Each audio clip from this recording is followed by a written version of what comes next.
Warning, the following video has flashing lights and also includes content that may be deemed inappropriate for some viewers. Viewer discretion is advised.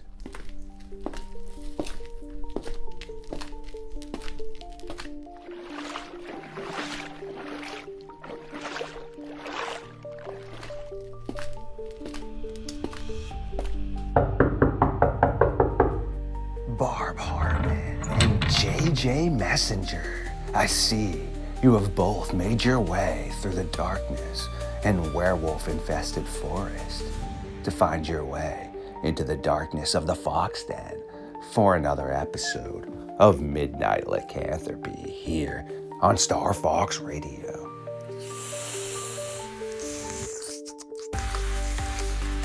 Well, that was a little bit messy, but I always do adore Barb and JJ for bringing me something to feast on.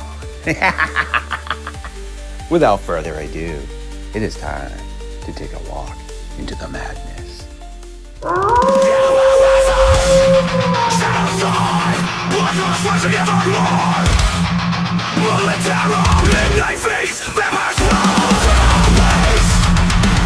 Stood up. I said, oh my god, it's a werewolf, and everybody in the car freaked out.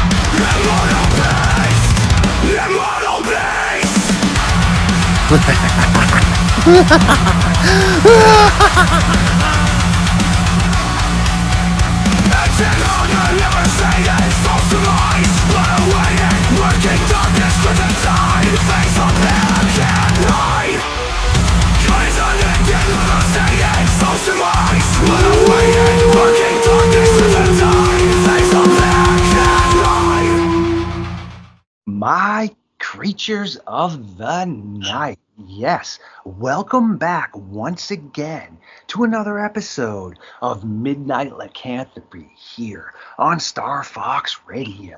Yes, Barb Hartman and JJ Messenger have found their way into the Fox Den to sit around the late night fire and burn the timber with us. And you should recognize both names because they are bi-weekly hosts. And also recently we've been trying to collab a little bit more with our hosts to give the audience some great encounter information. And keep a watch out because Miss Hartman and myself do have a new podcast coming out that will be called Camp Nightmare Fuel. Ooh, we will be covering very interesting topics. We're going to try to keep the Sasquatch and the Bigfoot topics over on Barb's channel. And yes, here you do know what we cover. On this new podcast, we are going to be diving into unsolved mysteries, cryptids that could range from anything, including the Jabba Fofi, the giant spider to the Amazon, or who else knows, alien abductions, prehistoric predator behavior, paranormal activity, and each episode will be airing back and forth. Yes, so you will get to see episode 2 coming out on Barb's channel after we do our pilot episode here over on LordeStarfox Radio. So thank you for all the support, and please make sure to check out JJ Messenger's thread, which is going to be up in the description. Same with Miss Hartman. They are putting out consistently great content. Barb, how the heck are you doing tonight, my friend? I'm doing fine. How are you? Beautiful to hear you're doing well. Yeah, I'm excited about our new collaboration because that's kind of something that, it's like we can, like you said, we can touch on all kinds of weird stuff. And I love that it's an open, kind of like an open-ended subject matter, right? Yes. And what we're going to be doing is we will be calling on our, the people that are that we know that are knowledge based about whatever it is that we're speaking about. So we'll be contacting people. We'll have some guests. We'll have, like we had just said to JJ, have him hop on, and if it's something. So yeah, it's I'm excited about it. It's going to be great. Yes, I'm so pumped. It will be excellent. And JJ, man, what have you been up to, bro? It's good to see you're back from the void. We've had two successful little podcasts recently where we didn't lose you. This is excellent. Yeah, imagine I didn't drop away. Wonder upon wonders. It was Yeah, so I've been funny. doing good. I've been doing good. I've been working on my YouTube videos. I have Searching the Supernatural on YouTube, which covers a huge, wide variety of supernatural topics. And I had the Winston Wildman channel, which I haven't added to recently because it's my off time of year and activity is at a low in January. Great stuff right there for sure. Do me a favor. I think I only have one of those that I have been throwing up in the description, man. Send me both of those after, please, so that way I can get all your links up in the description and make sure that I'm following all your pages, man. Oh, okay. You got it. Heck yeah, brother. Tonight, to the audience, we first are going to figure out what Miss Hartman and JJ have been up to. Then we are going to read A Strange Encounter from Washington. And to the East Coast and JJ's stomping ground, we are going to read An Encounter from Connecticut.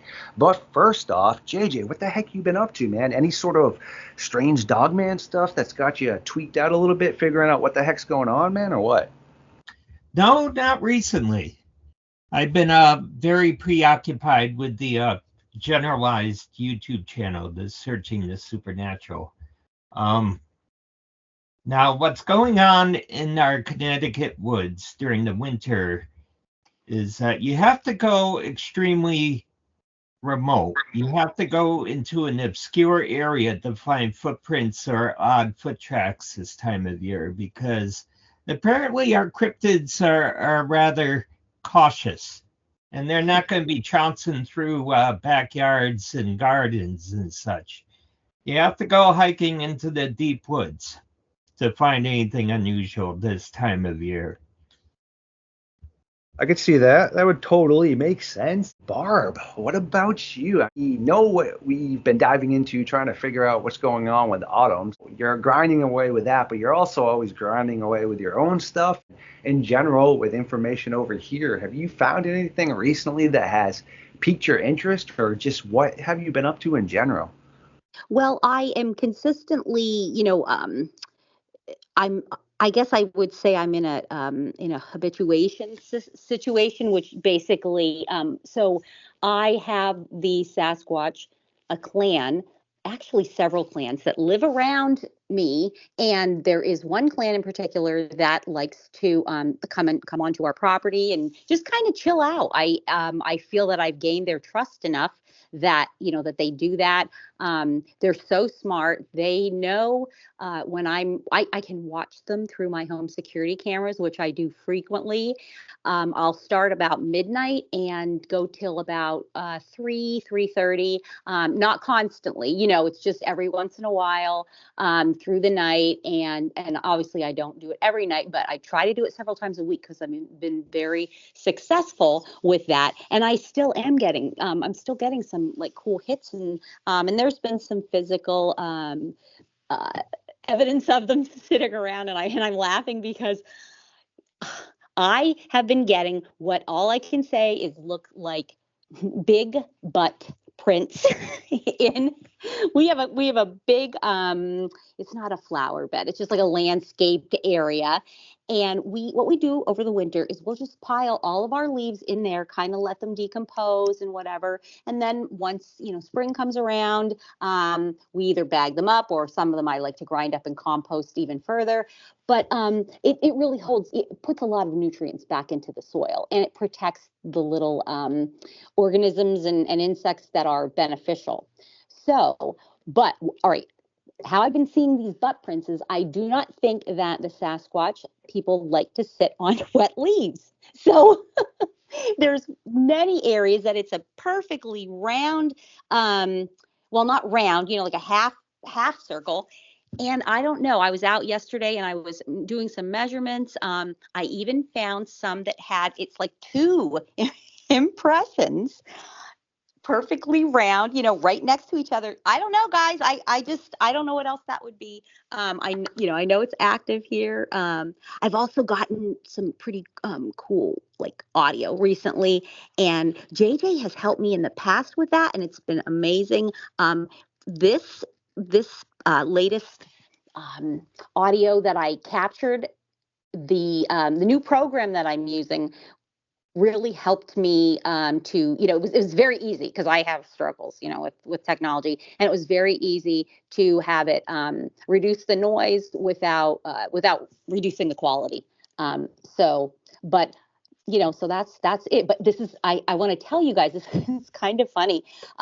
This program has the ability to it'll search for auto captions. Okay. Now, normally when I haven't used it many times to search for auto captions, but the last few times it'll say no voice detected. Okay. Right. So that's, this is Sasquatch vocals. So that makes sense.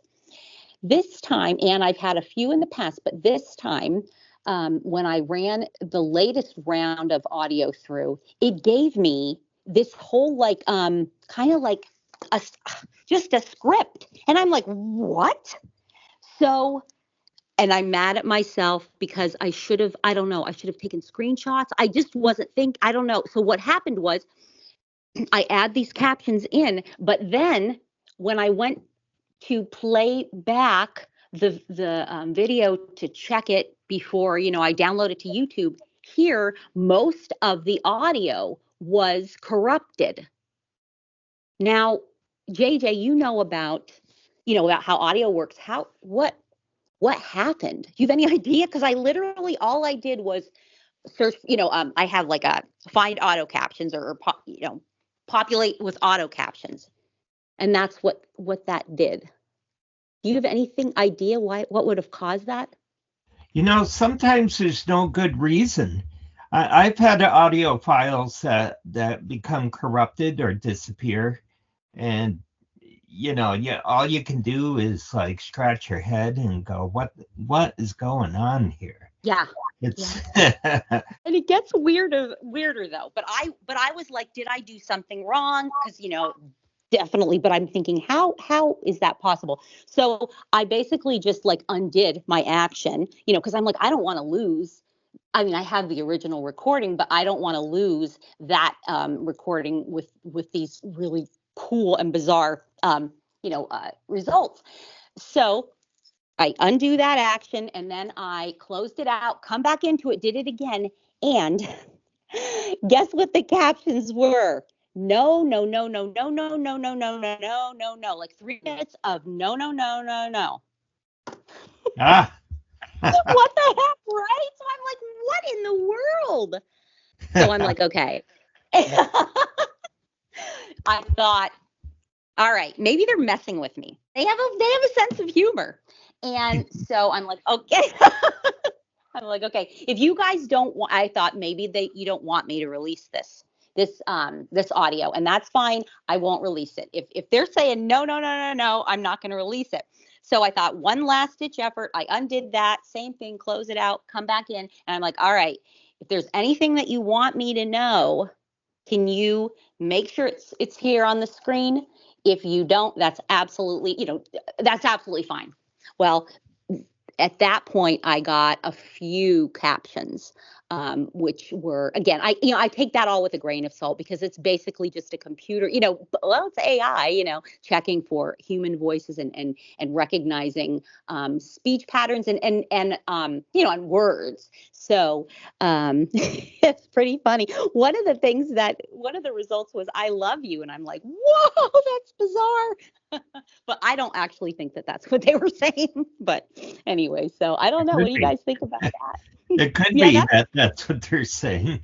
Yeah. I've had a lot of crazy recordings in the forest, EVP style, and they go from belligerent and hostile to extremely loving and kind. They range the spectrum. And Kenny, do you know Barb's story where she recorded some EVP P-style whispers. We believe they're related to her clan. And 3 names were mentioned, and 2 of the names were mine. Did you hear about this? Keep rolling. I'm going to Yeah. mute myself. Okay, gotcha. Okay. Yes, she shared these whispers with me on one of her audio files. And Barbara was pretty plain.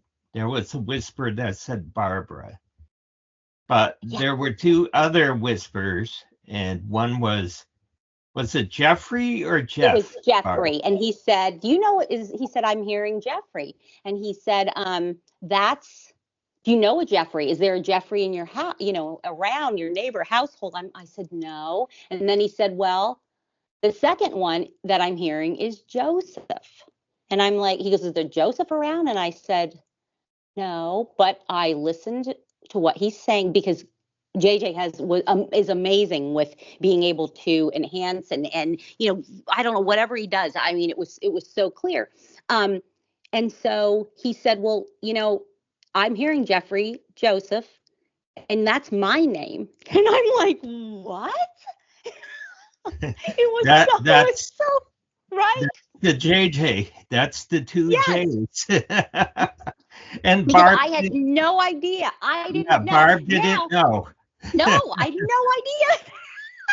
So did the Sasquatch. I mean, and it was consistently several times Jeffrey Joseph, and Barbara, and it was just wild. It was so cool. Just a freaky occurrence. There's no logical reason that I can think of for, No. you know, Yeah. they say you hear your own name, you know, psychologically, like pareidolia, but Barb heard it pretty clear as well. You know. Yes. And I actually could hear Jeffrey Joseph better than I could hear Barbara at the time. And it was weird. I think I was so taken aback by the fact that, you know, but you saying, well, that's my name. And I'm like, wait, what is happening right now? So I kind of, you know, I don't know. I was so shocked. I don't even know how to explain it. You know, I was so like, what the heck? Then the next day I was listening to it with my son-in-law and my daughter, and my son-in-law said, "Oh yeah, I hear Barbara right there." And then he like points it out, and I'm like, "Oh." So you know, so I think with people saying, "Oh, you recognize your own name," this was not the case in this situation. But I mean, Jeffrey Joseph, that just was like, whoa, wow. And I had not heard that particular voice in a long time. So it's going to be bizarre if it shows up again tonight because it has a very, right, JJ, it's like a very like a squeal and very fast the way it's talking. And Oh yeah. so yeah. That's so interesting right there, and thank you both for sharing that right there as to what's been going on. Obviously, growing up, the Sasquatch was pretty much one of the first things that piqued my interest into this topic. Now I dive into what we do here pretty much. There's always so much interesting stuff. Before, hopefully, I blow some minds with some pretty gnarly encounters from Barb's neck of the woods and JJ's. Where do you both sit on, well, the behaviorisms of, per se, Sasquatch and Dogman? Because as you do, you know, crunching the numbers, right? I've said this numerous times. You can take every fatal predator attack out there, right? Add them all up, okay? Add every great white shark, every bull shark, saltwater crocodile, tiger, leopard, hippo, doesn't matter. Any animal fatality, add them all up. They don't even come close to the atrocities and the amount of body numbers that people have. When everyone always says that they're out to get us, the cryptids and things, I am not saying that they want to be friends by any means. Moral of what I'm trying to say is people really should not be just terrified to walk outside in the woods. If you enjoy it, go do it. Just pay attention, be aware. But I mean, I can tell you right now, there was times where 2, 3, 4 in the morning, I'm sitting here when I was younger down in Dorchester, you know, walking around the streets doing stupid things.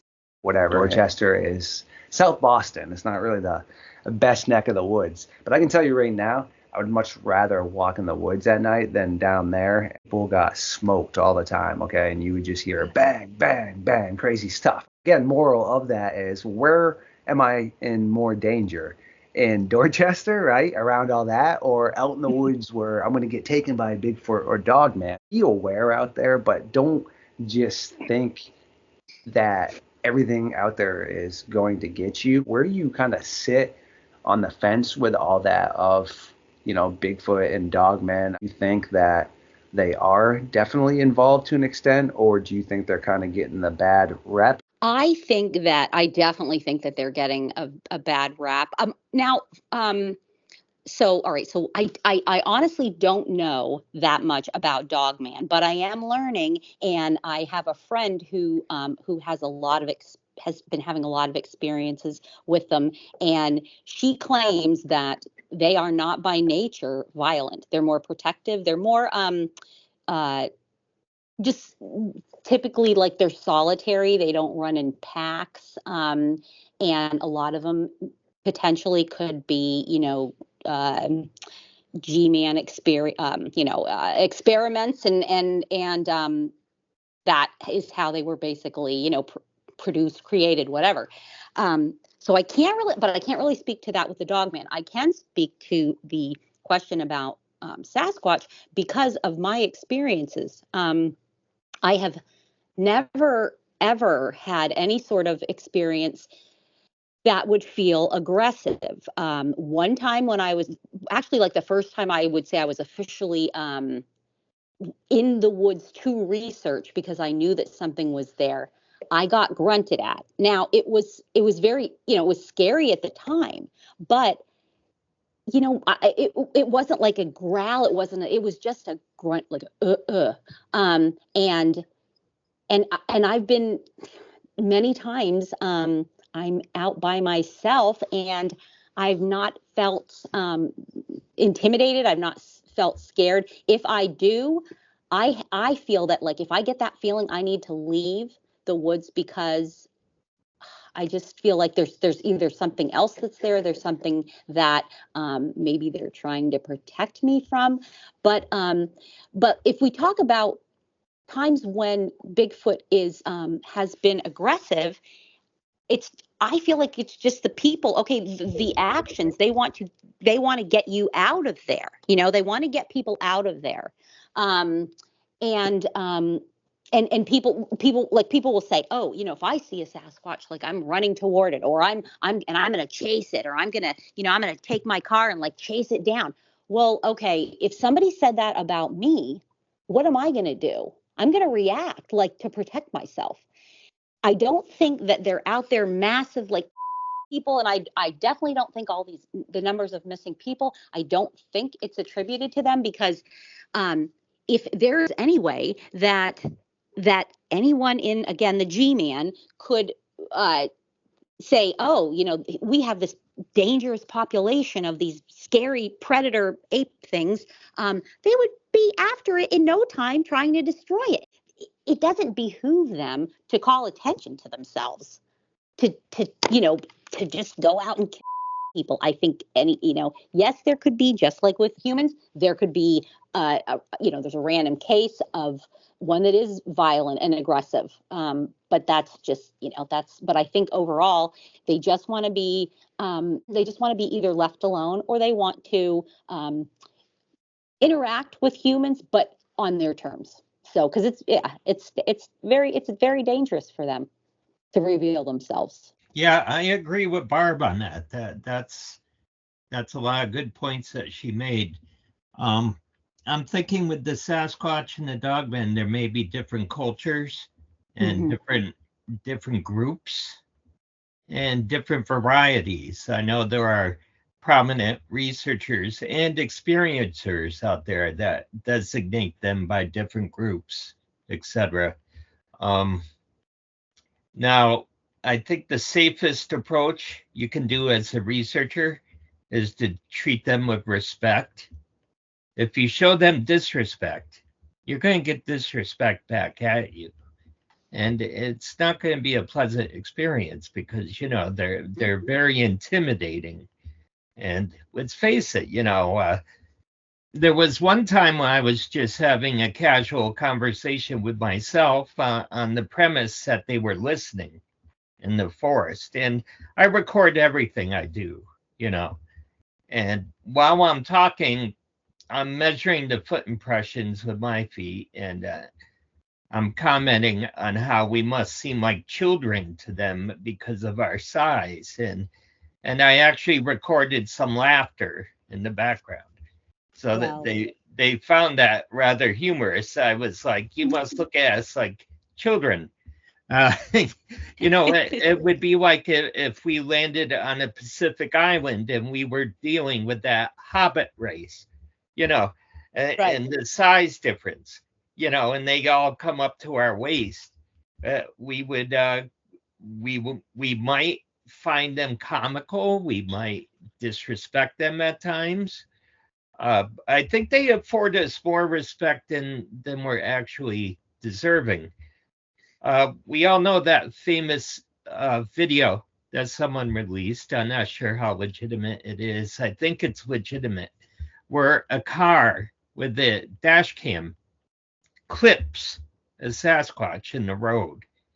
And that Sasquatch in the rear view gets up and starts charging at the car. That is one angry Sasquatch. He is mad. That's real. I do, and I've seen measurements like they do the body proportion measurements, and it meets the standards for a Sasquatch, and just the sheer size of that thing. Like, ooh, that would have been terrifying to be those people. Right. Barb, actually, when you mentioned earlier about basically like the Bigfoot or Sasquatch booty print, just because that sounds funny, right? I do know, Yeah.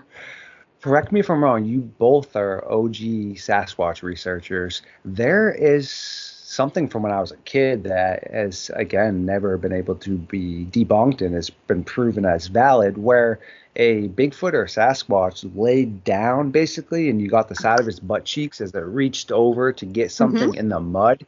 And I don't know if that was your neck of the woods or where that occurred, right? Yeah, I believe it was. I think it was my neck of the woods. The Skookum.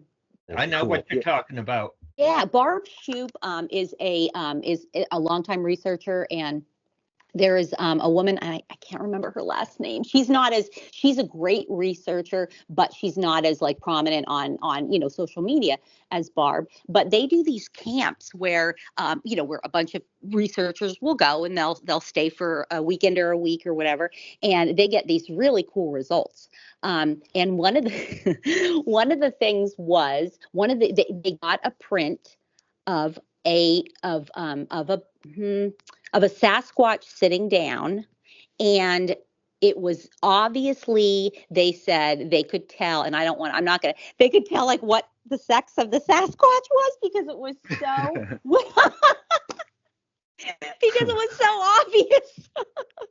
Because where it was sitting was like a sandy kind of dirt, and it just left a perfect impression. Like, whoa.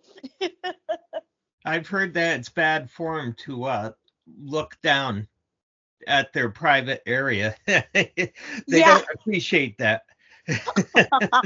There again, that makes sense, right? Right. You're crossing a social boundary, like right.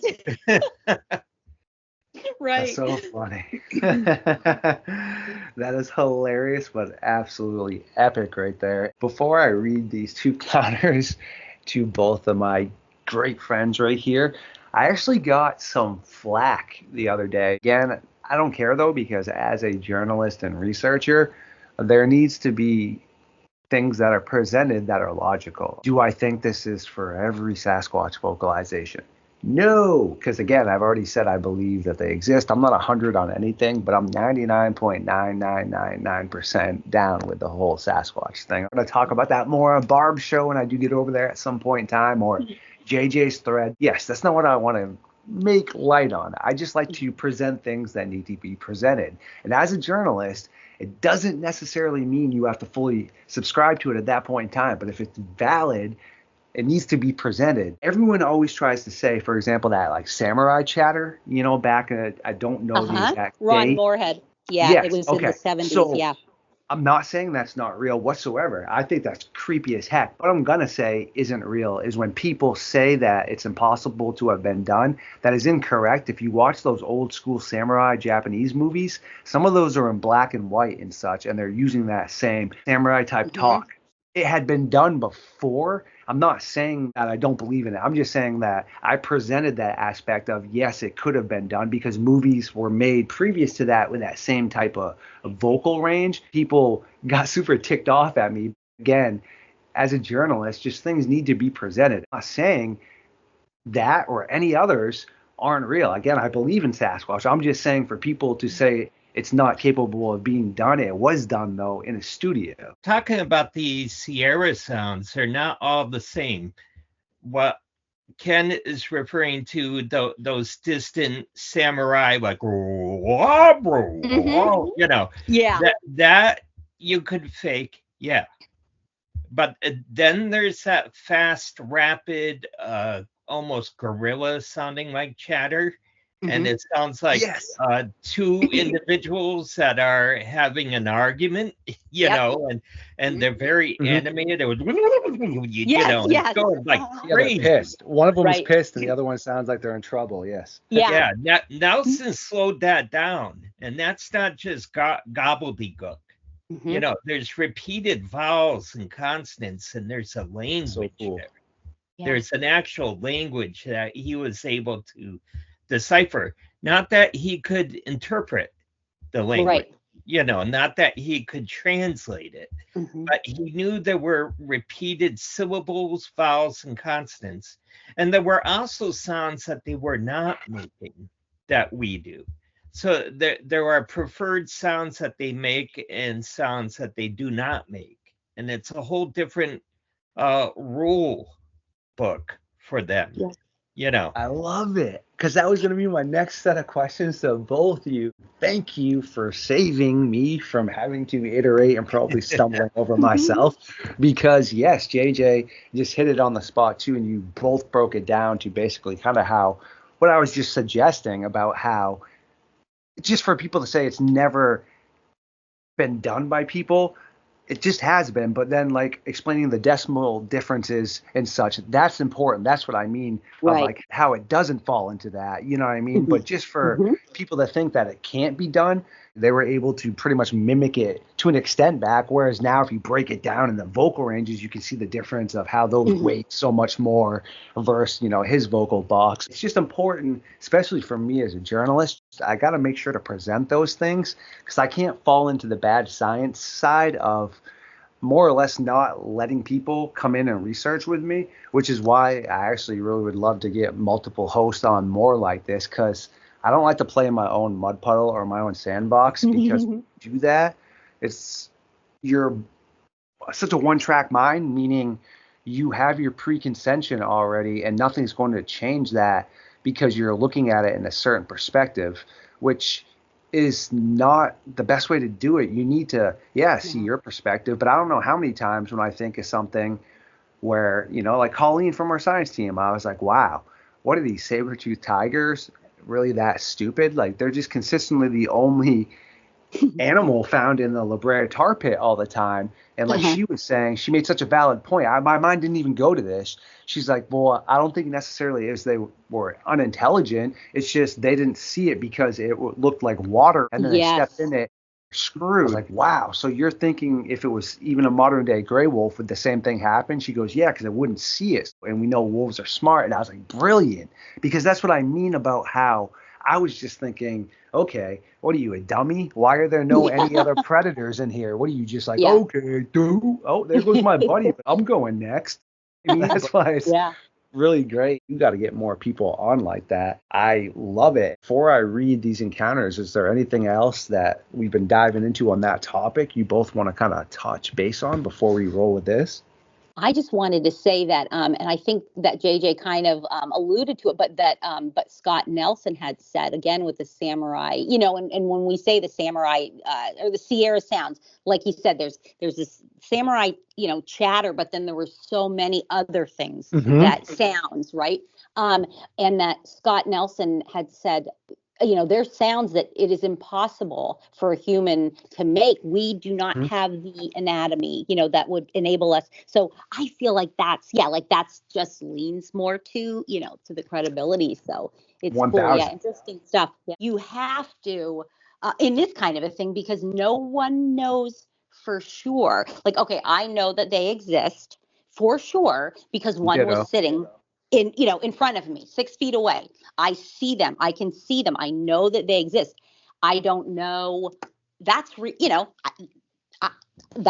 I can speculate with other things. But so as a researcher, to have like a hard and fast, like there's no way, you're just doing yourself, an injustice. I agree with that. Barb and I both have a ton of anomalous audio from the forest, and so much audio that is unexplained. And we know that there aren't wild bands of feral human beings wandering around the woods where we are. We know that these things are, when I'm conservative, I call them the unknowns. And when I want attention on YouTube, I'll call them Bigfoot. But, they are the unknowns, right? Because I haven't, sat down with them. A lot of the audio is something a human could fake and repeat. Now, a lot of my audio is repeatable in the human range, and a lot of it, in my opinion, is not. Now, I don't have a Scott Nelson there to analyze my stuff to help me differentiate. But I do have one audio that vibrates a barbecue grill that was speaking near. Yes. And that is like if you put a big subwoofer speaker underneath the grill and vibrated it. Generally human beings don't have that capability. And I mean that's a lot to go through to try to fake, and not saying that people wouldn't do it, but we know in this field that if you're caught faking something like that, you're done. One thing and you're done. People will, they will consistently repeat what you did. And so, yeah. Yeah, and that's the problem, because a lot of it is human sounding. They can sound very human as well. Yes. And they do that sometimes to interact with us, or to even, in my opinion, play mind games. And I think they entertain themselves sometimes with us. Sure. Yeah. So but how is Barb and I going to prove it's not a human though? How are you going to prove this recording is not a human? Well, I'll tell you one way though is we know with a spectrograph, if you put it on, you can see that you take a human voice or an animal voice, and there's only a certain amount of, like a range, that it'll go with one, what would you say, syllable, tone, whatever.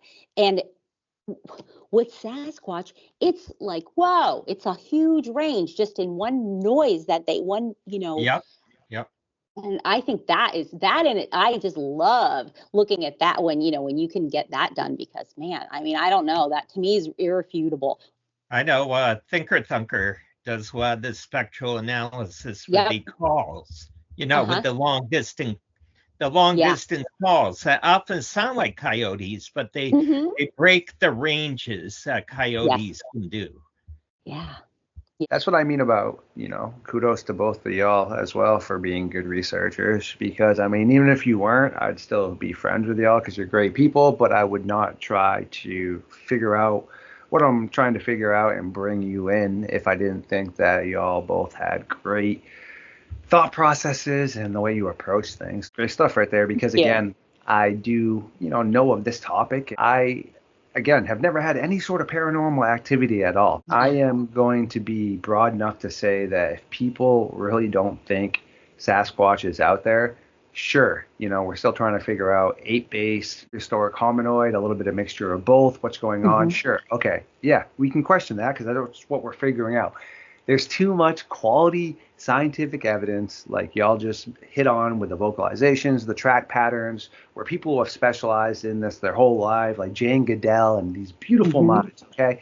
Again, if people at this point in time don't think Sasquatch, again, whatever it is, we don't know, is out there, I think that's idiotic. They can say we're the idiots for believing that, but science and quality evidence would refute that we're the idiots because we have quality stuff to be looked at, Well, the other thing is that a lot of us are just, we're essentially amateurs. Like JJ has a lot of experience with researching the paranormal, and so he has all the tools and all, and all that and the tricks. But I have no idea how to, to do that. And this is what you're getting with a lot of people, because science is not, is not willing to say that it's definitely, it's very well. But you know what, though, I have to say with that, I have to preface that is I don't know if I would want science to say, yes, here they are, because then what do we do? What do we do with them? Do we put them in zoos? Do we, that's awful. Do we put them on a reservation? What do you do with them if they're, that's very problematic. So it doesn't matter to me if it doesn't get proven. I think they're safer that way. Yeah, and the fact that I was in the paranormal when I started doing the Bigfoot research during the lockdowns, I was good. I'm away from the paranormal now. Good. Yeah. No more spooks, no more spirits, no more orbs, no more crazy high strangeness. And then welcome to the world of high strangeness, Jeff. Exactly. The Sasquatch are also wading in that end of the pool. I'm like, oh, come on. Yeah. I wanted to get away from that for a while. That's hilarious. Great stuff right there. Oh, hopefully I can add a little bit more great stuff to this as we start potentially wrap this up. Well, I start from West Coast to then East Coast. Easiest to stop into Barb's neck of the woods first. We are in Washington State, December 29th, 1906, old school. Tumwater, the 12-year-old daughter of a local farmer named T.W. Egan, was taken by some sort of mysterious animal. Egan had left his daughter and younger son home while he went to run some errands when this bizarre encounter occurred. The young girl went out to the shed to grab some potatoes to cook with her brother for dinner. Suddenly, what seems to be a bear man grabs her and begins carrying the girl away into the forest. Screaming for help, her little brother bolts outside to see this enormous bear-looking human carrying his sister away. While it was holding her with its arms and running on two legs, terrified, the boy continues to scream but realizes he must run for help. Shortly after, a large search party arrives on the property, only to find the young girl crying and covered in scratches. When asked how she'd escaped the animal, Egan's daughter said after carrying her for a while, which seemed to be around 300 yards, something seemingly spooked the creature, which caused it to drop her and then bolt off into the forest, vanish up into the trees. Before I start with you, Barb, because it's your neck of the woods, then we'll roll with you, JJ. What I think happened again, which Brian, Barbara, and I cover a lot, risk reward. Too much commotion. That thing knew a bunch of people are coming now. That was not going to be good news, so that's why it dropped her. That is what spooked it. Barb, let's start with you. What do you think happened there? Yeah, I that's what I definitely think. I feel this sounds like the behavior of a young male, whether he was enamored with her. I don't think that it would be a case where, he's not like taking her off to like eat her. I don't believe that. But who knows what his intentions were. But then, the brother, that was perfect, that the brother's screaming, and then, and so it's really bad for him to continue to to take her, because there's going to be this big search party. So that's what sounds like. And thank God, poor little thing. How scary is that? Jeez. I agree with Barb. If he was intending harm, he probably would have snapped the victim's neck. Yeah. Right there. Good point. Yeah. I think he was abducting her or taking her for whatever reason. I've heard wild and crazy stories about indigenous native people being taken off and them wanting partners and mates and Yes. that sort of thing. I'm not sure how credible all those stories are, but it's conceivable. Creepy, like you both said, because you got the Bearzilla down in the Kentucky area, which is described as the Bear Man, more or less, and you know how we break it down and how I try to break it down and show it in the diagrams. You got your type 1, more or less, the howling Van Helsing looking werewolf, and you got the German Shepherd, which is your type 2, then you got your type 3, which is hyena based, and then you got your type 4, which is like the devil monkey, baboon, dogman, gugway, and then you got your type 5, which is like a bear man, and then you got your type 6, which looks more coyote-ish. What the heck? What took her? And it seems that this is an old school report, which doesn't mean it is more credible necessarily, but it's not really something that you want to be talking about back then, because you're now the town idiot, more or less, right? I mean, hey, a bear man took my daughter. Yeah, okay, buddy. But what the heck? Then when they do actually find her, she's all scratched up. This day and age, you know why people would do it: for clout, your 5 minutes of fame, whatever, right? Back then, though, that makes you really kind of wonder, like, what the heck in the Christmas tree is going on there? Before I read this encounter with JJ, real quick, do both of you subscribe to the gentleman that was supposedly taken by the Sasquatch and then fed him tobacco, I believe it was? Because some other people I've spoken to have said there's some discrepancies, I guess, in his story when he told it a couple times. I do find it very interesting, and Hammerson Peters, who's a great YouTube creator, actually was the first person I had heard really dive into that. I believe, is that the Albert Ostman? I believe that's what you're talking about.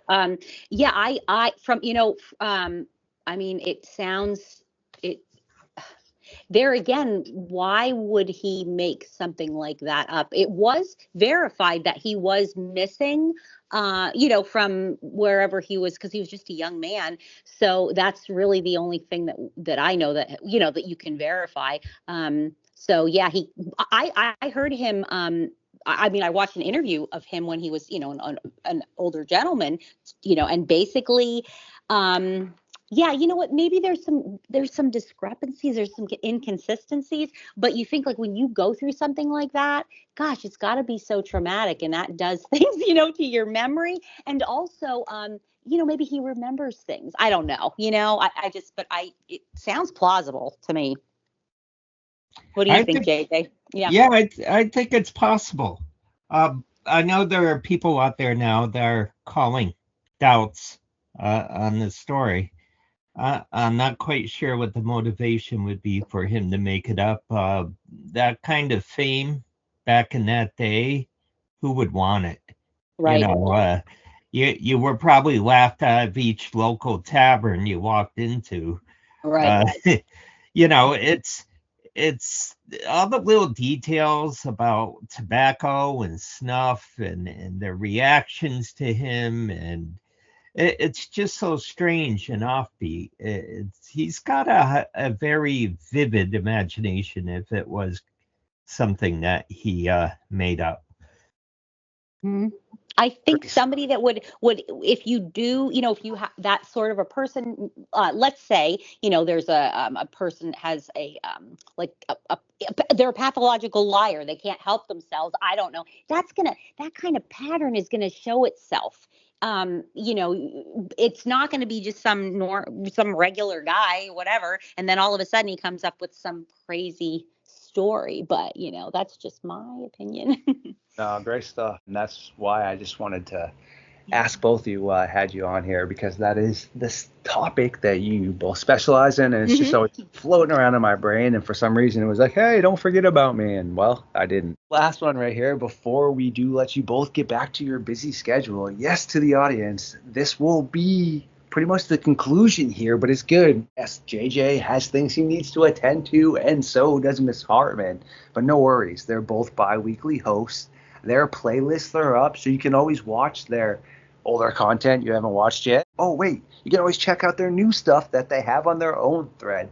And please make sure, if you do subscribe to us, you must enjoy us, right? So hit that like button, because, yeah, YouTube gives us no love if you don't give us likes. They're like, yeah, who are these people? Likes help so much with the algorithm. We all love you for this. JJ, you ready, man? Okay, we're heading to Connecticut. And the reason I chose this is actually in an area that has a lot of people, okay? And so this doesn't just mean you have to be out in a forested area. This is more or less in the city. Have JJ verify this. October 2021, 10 p.m., New Haven, Connecticut. A man is bringing out his trash when he sees a strange 7 potentially to 9 foot tall, dark, smoky gray, shaggy, human-like wolf creature with glowing yellow eyes watching him from the other side of his wooden fence. Terrified, the man drops his trash, bolts inside, and locks the door. He reported that the creature then followed him to his front door and began scratching at it numerous times before walking away on 2 bent back like legs into the forest. JJ, we will start with you because it's your neck of the woods, and then Barb, we will tie it up with you, my friend. Oh, nothing surprises me when I hear about New Haven, Connecticut. New Haven is an area of high strangeness throughout history and continues to this day. It's a very populated city, but right to the north is the Sleeping Giant State Park. It's a very wild area just to the north of the city. A lot of caves, a lot of rock ledge, a wonderful place to go hiking. New Haven, as I was saying, I've done a lot of paranormal investigations of haunted areas in New Haven. Yale University, the Skull and Bones meeting houses, etc. The town green in New Haven is supposedly a former burial site. It's just a very strange place. Now, seeing a large canine style or shaggy creature, yeah, I could see that happening, whether it's a paranormal or a supernatural apparition, or whether it's from the wild state parks that are adjoining the city. Yeah, and I don't. I think it sounds like it's perfectly, plausible as well. I don't think it matters at all that it's a city, because we've had reports. I've talked to people that I think that some of them, there's a little bit of an element, like they're gonna, if there's an opportunity for them to get food, they're gonna take it if they're in short supply. And what are they going to do if there's not a great food supply out in out in nature for them? They are going to go where they can get good food. And and it could also be the fact that they're like, wait a minute, that stuff that I'm getting out of the garbage that stuff's pretty good, and because we hear about them, we hear about them in in dumpsters and living around dumpsters. And so, yeah, it's perfectly could be, sounds like it could have happened. Talk about scary, though, when the thing's like scratching on the door. I don't know about that, but that would be scary. Right? So creepy. And the reason I wanted to obviously cover one from each side, because, well, that's where each one of you are located, but also I wanted to cover one that was more based in a remote area, but then show you one that was not in a remote area, just because, well, Interesting stuff. Is there anything else that both you beautiful minds would like to touch base on or enunciate before we let you get rolling?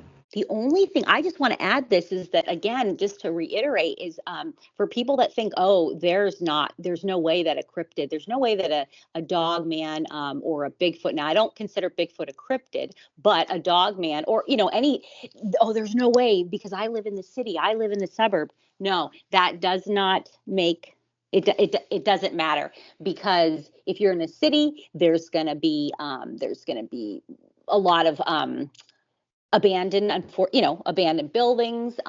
There's a lot of, let's say, like, ravines, and just a lot of places for them to hide. And then they can, well, I mean, let's say if it's just a flesh and blood animal, then they're going to have a mode of travel, but they can still travel fast. Like any animal, right, could do that. They have a large, so if they are, which I feel they have a way, I'm not sure how they do it, but they can travel through, whether it's, I don't know, dimensions. I know but with quantum mechanics, quantum science, it could happen. Then it's endless. The possibility is endless. You could be in the middle of Times Square and then somebody looks at you and you disappear. It's just, yeah. I agree with that. A little bit of skepticism is good. Too much skepticism is being closed-minded. Yeah. People, they're married to the past. Now, in the past, we had something called naturalism, and we, as a culture, we were following the precepts laid out by David Hume back in the 19th century. And this is philosophy, folks. This isn't science. But the philosophy of naturalism started making people so extremely skeptical that they closed their mind to what's actually happening right there in front of them. And nowadays we have quantum, as Barbara said, we have quantum physics and quantum theory. And science is more open to parallel dimensions and different states of existence. And hello, science has progressed, but yet as a culture, we're like, well, what did David Hume have to say about this? He's from the 19th century, people.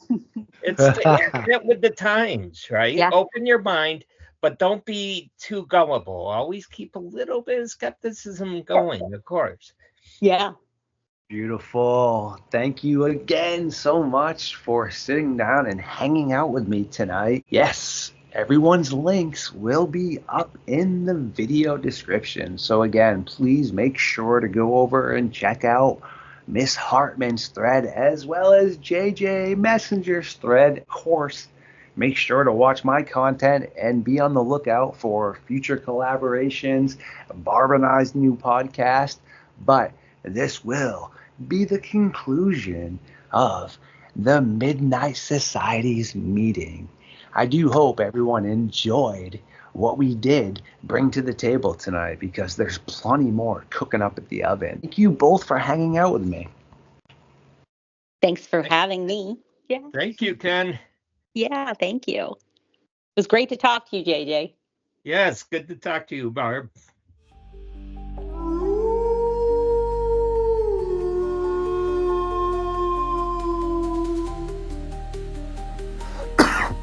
Ooh, you legends, you. I do adore every single one of you. And thank you for tuning in tonight. If you do enjoy my content, please like, comment, subscribe, feed the algorithm. And I will catch you very soon.